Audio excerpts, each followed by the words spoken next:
जय हिंद, वंदे मातरम, भारत माता की जय।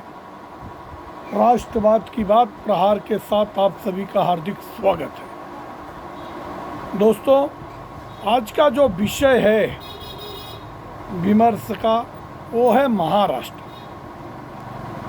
महाराष्ट्र में एक बड़ी उलटफेर की घटना चल रही है। अब देखो, चुनाव परिणाम आने के बाद एक बार तो ये समझ में आया था जब एकनाथ शिंदे खुद वापस मुख्यमंत्री बनना चाहते थे, मगर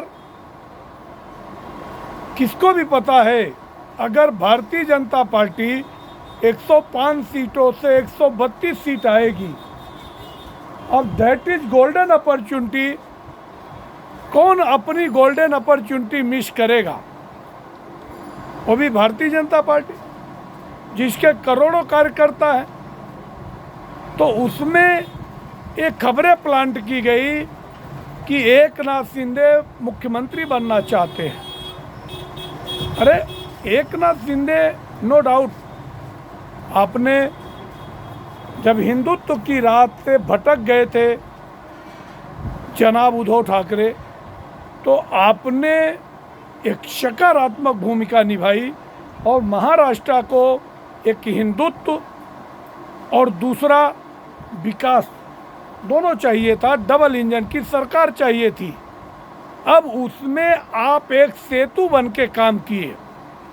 तो भारतीय जनता पार्टी ने भी क्या किया कि इतने काबिल मुख्यमंत्री जो पहली बार बनने के बाद दूसरी बार जिता के लाए थे, अगर गद्दारी किया उद्धव ठाकरे ने, तो उनके साथ आपने गद्दारी किया या उनकी टीम आपके साथ आई, जबरदस्ती तो आप किसी को ला नहीं पाते। मगर अब जो खबर आ रही है कि कुछ दिनों से अनबन की खबरें हैं। बीच में एक खबर थी कि जब पालक मंत्री डिक्लेयर किया गया, रायगढ़ का अजीत पवार की गुट को चला गया और रत्नागिरी का बीजेपी अपने पार्टी को दे दी, तो उसमें कहीं न कहीं अनबन और वापस चले गए सातारा। मगर बाद में उन्होंने कहा नहीं, ऐसी कोई बात नहीं है, खबर नहीं बन पाई। अब जो खबर आई है कि एकनाथ शिंदे ने कहा कि मैं तांगे पलटने की हिम्मत रखता हूं, मुझे लोग हल्के में न लें। It means what? आप किसके तांगे को पलटने की बात करते हो? भारतीय जनता पार्टी जिसके रहमो करम से आप मुख्यमंत्री बने, बाकी 40 विधायक लेके कोई मुख्यमंत्री महाराष्ट्र का आज तक बना है क्या? अगर उद्धव ठाकरे भी बने तो उनकी 56 मुख्यमंत्री थे, 56 आमदार थे। और आपने जब यहाँ से और गुवाहाटी गए थे, उस समय आपने क्या कहा था कि मेरे पीछे एक बहुत बड़ी महाशक्ति है। अब उस महाशक्ति के साथ आप लड़ पाओगे क्या? जब उद्धव ठाकरे और पूरी शिवसेना जब एक साथ थी, तब तो लड़ ही नहीं पाए। और उनके नाक के सामने से अगर आप 40 विधायक लेके चले गए, आप तो एक मामूली रिक्शा ड्राइवर थे, आपकी और इसके पहले क्या हैसियत थी? मगर आपको अगर फेम दिया, नेम दिया, अगर आपको फंड दिया, लाडली बहना का भाई बनाया, तो भारतीय जनता पार्टी ने बनाया। तो आप वफादार बनो, खुददार बनो, गद्दार बनने की मत सोचो।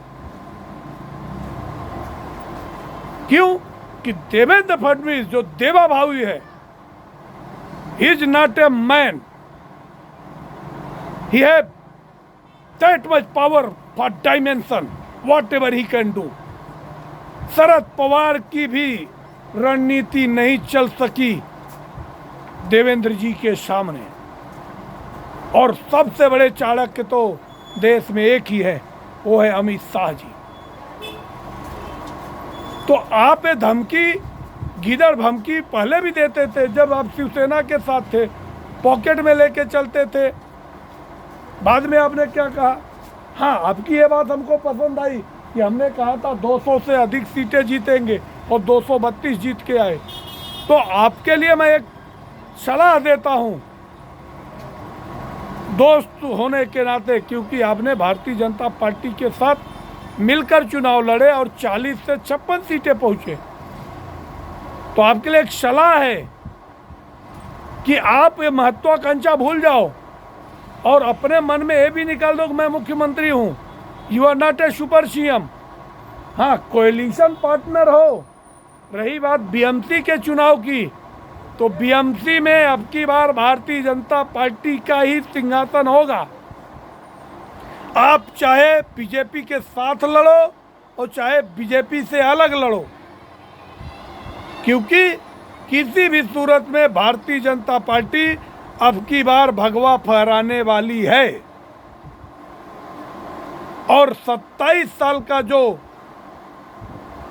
कुशासन है उद्धव ठाकरे जी का बीएमसी में, वो कुशासन भी वैसे ही ध्वस्त होने वाला है जैसे दिल्ली में केजरीवाल का ध्वस्त हो गया। क्यों? जनता को क्या चाहिए? विकास चाहिए। जनता को क्या चाहिए? उनके बच्चों का फ्यूचर। तो अभी उन्होंने कहा कि मैं टांगा पलट सकता हूं, पलटने की हुनर रखता हूं, क्योंकि मैं बाला साहब ठाकरे और आनंद दिघे का मौला हूं, चेला हूं। ये बात बिल्कुल सही है, मगर आप सुपर सीएम नहीं बन सकते। आपको जो राइट है, जो आपको पद मिला है, आपके लिए अच्छा यही है कि आप भारतीय जनता पार्टी महायुति के साथ कंधे से कंधा मिलाकर उन जरूरी मुद्दों पे काम करो जो महाराष्ट्र की जनता ने, जिसे करने के लिए आप लोगों को ये 232 सीटें देकर ऐतिहासिक विजय दिया है कि 5 साल में इतना काम करो कि आपको कोई एक्सक्यूज देने का मौका न मिले और अगली बार इससे भी प्रचंड बहुमत में आप लोगों की सरकार आए। अब दूसरी रणनीति कि शरद पवार जी से मिले प्रधानमंत्री नरेंद्र मोदी और शरद पवार जी के चेयर को आगे पीछे करते हुए दिखे, साथ ही उनके बोतल में, उनके ग्लास में पानी भी डालते हुए मोदी जी का बड़प्पन। अब देखो, ये जो एक मैसेजिंग है, ये मैसेज खास तौर से एकनाथ शिंदे को ही दिया जा रहा है कि देख भाई, तू अगर पार्टी ने मौका दिया है, जनता ने मौका दिया है, तो तुम काम करने दो किसी प्रकार का। और शरद पवार जी महाराष्ट्र के एक दिग्गज नेता हैं, उनकी हर रणनीति में कोई न कोई चाल रहती है और उनकी चाल में फंस जाते हैं लोग। और शरद पवार जी इसके 10 दिन पहले एक मंच पर सम्मानित किया एकनाथ शिंदे जी को। तो कैसा है कि ये जो सत्ता है, सबको पता है कि ये महाराष्ट्र की जो सत्ता है 2014 के बाद ये कहीं न कहीं बीजेपी के इर्द गिर्द ही घूमती है और मोदी के साथ रहने वाले का ही फायदा होता है। तो ऐसा न हो कि शरद पवार जी अपने आखिरी समय में ऐसा फैसला करें कि बेटी सुप्रिया सुले भी भारतीय जनता पार्टी के साथ आके सेटल हो जाए, क्योंकि अब विरोध करने के लिए उतनी ताकत भी उनके पास नहीं है।